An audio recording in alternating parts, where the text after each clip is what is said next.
Pemirsa, meski intensitasnya cenderung menurun, erupsi Gunung Merapi masih terus terjadi. Luncuran awan panas dan guguran serta gempa-gempa vulkanik masih juga terus terjadi.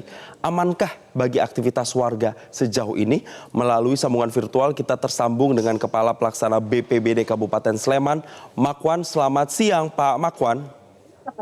Selamat siang. Ya, terima kasih Pak Makwan telah bergabung bersama kami di Newsline. Setelah tadi pagi erupsi, adakah warga yang kemudian harus direlokasi atau mengevakuasi diri, Pak Makwan? Ya, baik. Kami sampaikan dari posko utama Pakem, di mana kami markas, yang posisinya 14,2 km dari puncak Merapi. Sampai saat ini warga masyarakat masih beraktivitas seperti biasa. Belum ada evakuasi wilayah itu. Masih dalam kondisi aman terkendali. Kemudian dampak dari erupsi tadi pagi karena angin bertiup ke arah tenggara sehingga ada sebagian abu vulkanik yang jatuh di wilayah Kabupaten Sleman, namun hanya tipis, tidak sampai mengganggu aktivitas warga. Demikian. Iya, Pak Makwan, tadi dikatakan bahwa angin yang membawa material vulkanik ini mengarah ke arah tenggara. Lalu wilayah-wilayah mana saja spesifiknya yang harus diwaspadai oleh warga? Kalau daerah yang perlu diantisipasi sebenarnya sesuai dengan rekomendasi BPTKG. Itu yang misalnya ke arah, jadi sekali lagi yang perlu dipahami adalah ancaman Merapi ini berupa guguran awan panas ini selalu mengikuti alur sungai. Maka BPTKG selalu memberikan rekomendasi, misalnya kalau Sungai Boyong 5 km, Sungai Gendol 5 km, itu hal yang harus diwaspadai oleh masyarakat yang berada di kanan kiri sungai. Ya, Pak Makwan masih tersambung bersama kami? Ya, baik. Pak Makwan, jika aktivitas Gunung Merapi ini terus meningkat, apa antisipasi yang akan dilakukan? Jadi antisipasi yang kita siapkan adalah yang pertama dipastikan dulu ancamannya seperti apa. Sesuai dengan skenario kami, apabila ancamannya melebihi dari zona yang direkomendasi, maka kami akan melakukan evakuasi warga masyarakat yang dimulai dari titik kumpul. Jadi dari rumah mereka, penduduk, kemudian ke titik kumpul. Dari titik kumpul itulah kemudian kita evakuasi ke barak-barak pengungsian yang sudah kita siapkan sebelumnya. Dan posisi barak pengungsian ini sekitar di atas 50 km.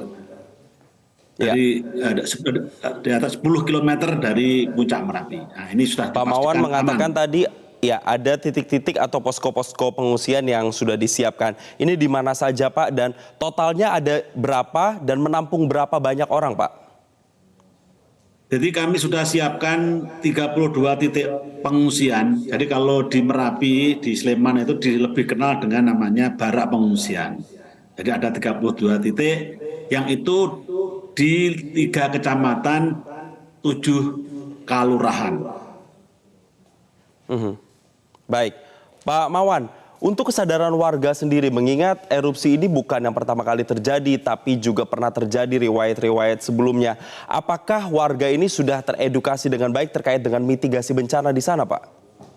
Betul, di masyarakat sudah teredukasi dengan baik, sudah tahu bagaimana dia harus melakukan evakuasi secara mandiri maupun kita evakuasi. Jadi ada 2 mekanisme. Mekanisme pertama adalah mereka evakuasi mandiri dengan kendaraan sendiri, dengan inisiatif sendiri. Kemudian dia sudah tahu kemana harus mengungsi. Sudah kita bagi, misalnya warga Turgot di Kelurahan Purwobinangun itu SOP dusunnya, bahkan di tingkat RT sudah punya SOP-nya. Termasuk kelompok rentannya juga sudah tahu dia mengungsi dengan siapa. Di masing-masing sudah kita jodohkan. Ya, Mbah Marto misalnya, dia akan diungsikan oleh siapa, itu sudah dibagi. Artinya apa? Kesiapan masyarakat sudah sedetail itu kemudian menuju tempat pengungsian akhir atau di barak pengungsian. Di barak pengungsian sudah kita siapkan kebutuhan dasarnya. Tempat tidur, air bersih, WC, termasuk kebutuhan makan dan sebagainya. Dan yang kita siapkan kembali adalah early warning system. Kami sudah siapkan 36 early warning system yang berupa siren sebagai tanda bahaya. Kalau sudah sirene sudah dibunyikan, mereka sudah tahu bahwa ini sudah saatnya kritis, perlu dievakuasi. Tapi sekali lagi, hari ini belum ada evakuasi karena ancaman bahayanya masih dalam zona aman. Ya, hari ini belum dievakuasi karena masih dinilai situasinya masih cukup kondusif. Terakhir, apa himbauan yang ingin disampaikan kepada warga yang tinggal di sekitar Gunung Merapi? Dan jika nanti ada kondisi yang tidak diinginkan, artinya aktivitas dari Gunung Merapi ini kemudian meningkat, ini siapa saja pihak-pihak yang nantinya akan dilibatkan, Pak Makwan, untuk bisa nanti mengamankan warga yang ada di sana? Baik, jadi kami sudah siapkan tim tanggap darurat di tingkat RT, RW, bahkan dusun. Mereka inilah yang akan membimbing masyarakat untuk menuju titik pengungsian. Tentu evakuasinya berdasarkan dari rekomendasi BPTKG. Instruksi nanti di pemerintah Kabupaten Sleman yang dalam hal ini dikoordinir oleh BPBD. Kami akan sampaikan pada vokal-vokal poin yang ada di RT, di RW untuk segera melaksanakan pengungsian kalau itu dalam kondisi sangat kritis. Mereka sudah disiapkan armadanya, jalur evakuasinya juga sudah disiapkan, rambu-rambu evakuasinya sudah kita siapkan. Tinggal menunggu kondisi situasi. Yang penting masyarakat tidak boleh panik.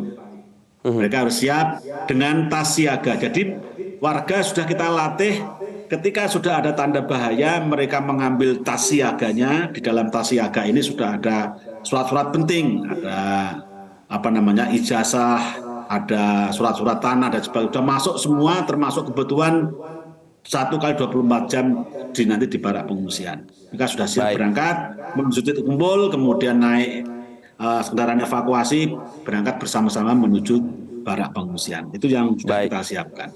Ya, tentunya di kondisi ini yang menjadi kunci adalah sosialisasi dan juga edukasi yang merata kepada warga terkait dengan mitigasi dan juga tindakan tanggap terhadap bencana dan kemungkinan yang masih akan terjadi.